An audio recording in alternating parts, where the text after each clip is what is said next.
Imagine an illness, but it's not what you think. No fever, no cough, just an unstoppable, overwhelming urge to dance. Sounds pretty bizarre, right? Well, we're about to dive into the horrifyingly true story of what happened 500 years ago, the dancing plague of 1518. Okay, so let's set the scene. Picture yourself just walking down a bustling city street. The year is 1518, in the city of Strasbourg. It's July. The sun is beating down. Life is hard, no doubt, but it feels like just another ordinary day. And then you spot something odd. There's a woman, all by herself, and she just starts to dance. But there's no music, no festival going on. Just her dancing. But here's where it gets weird. She doesn't stop. Hours go by, then days. Her movements get more and more frantic. It becomes clear she is physically unable to stop. And let's be crystal clear, this wasn't some happy, joyful dance. The people who actually saw it wrote about arms flailing, bodies just convulsing. It was agonizing, like they were trapped in a trance they just couldn't escape. So how in the world does something like this turn into a citywide panic? You're not gonna believe it. It all started with just one single person. And I have to stress, this isn't some fairy tale. This really happened in the very real city of Strasbourg, which at the time was part of the Holy Roman Empire. This was ground zero for the whole bizarre outbreak. It all kicked off on July 14th.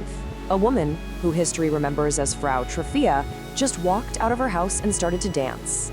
Her husband begged her to stop, but she couldn't. She kept going, day and night. After almost a solid week of this, the city authorities, completely terrified, finally stepped in and had her taken to a shrine to be cured. But it was already too late. Because what began as one woman's personal nightmare was about to become a terrifyingly contagious epidemic. You see, the people who'd stood there and watched her strange performance, they started to do it too. At first it was just a few, but within just 1 week of her starting, 34 other people had joined her, dancing uncontrollably through the streets of the city. And from there, the whole thing just exploded. It spread like wildfire.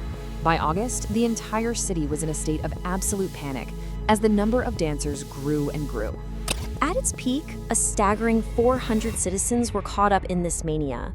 We're talking men, women, even children, all trapped in this horrifying, relentless dance. And again, this was no party. It was pure torment. People's bodies were being pushed far beyond their physical limits.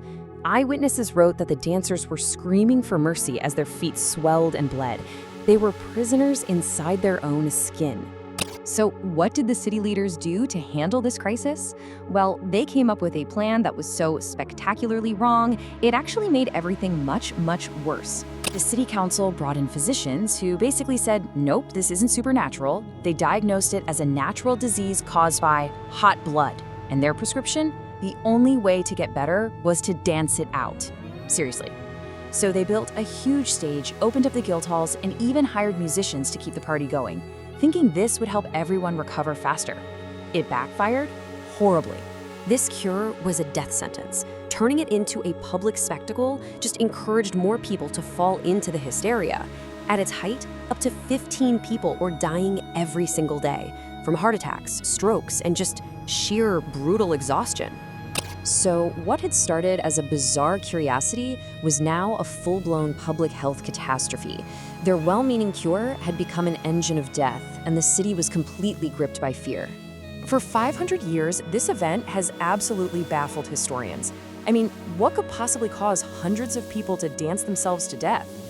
It really boils down to two main theories. The first is ergot poisoning. The idea is that they ate bread contaminated with a psychedelic mold that caused hallucinations and spasms. The second theory, and the one that's more widely accepted today, is mass hysteria, basically a mass psychogenic illness. And here's the big problem with that poison theory. As the historian John Waller points out, ergotism severely restricts blood flow to your hands and feet, so trying to dance for hours, let alone days on end, it would have been pretty much impossible. And that evidence pushes us firmly towards mass hysteria. When you look at what was going on in Strasbourg in 1518, man, it was a perfect storm. The people were suffering through years of famine, new diseases, crushing poverty. It was just constant, severe stress.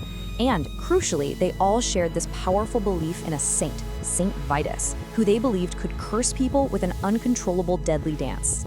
This is a classic case of what we call psychic contagion. Under that kind of extreme stress, that shared belief in the curse was so powerful that it became a physical reality. The fear of the curse was the actual virus, spreading from mind to mind just through the power of suggestion. This leaves us with a really unsettling thought. The dancing plague proves that under the right conditions, enough stress, and a powerful shared belief, our minds can literally turn on our bodies. It wasn't a poison that killed those dancers, it was an idea. And it forces us to ask, in our own age of anxiety and social contagion, what dormant plagues might be waiting in our own minds?